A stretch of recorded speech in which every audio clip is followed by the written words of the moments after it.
Welcome to Penrose Learning, where we make understanding easy. You start by signing into the exact Google account that contains the card. This avoids removing the wrong card. Once signed in, open the Payment Center. On desktop, go to Pay. Google.com or tap Payments and Subscriptions in Account Settings. You need to check for active subscriptions, pending charges, or merchant holds because Google blocks removal if a charge is unsettled. Then, make sure the card isn't set as default payment for any Google service. If it is, you'll change defaults before deletion.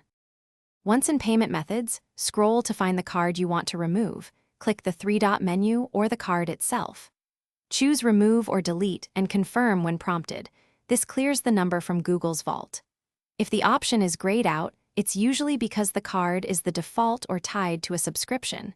In that case, change the default payment to another card, or add a new one, or cancel the subscription that references the card. Make sure to wait for confirmation text or on-screen success.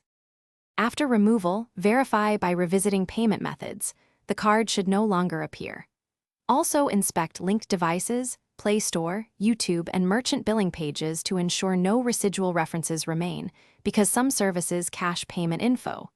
If removal fails, clear browser cache and cookies, sign out and back in, then try again. If problems persist, contact Google support with the account email and last 4 digits of the card. This helps them locate the payment instrument.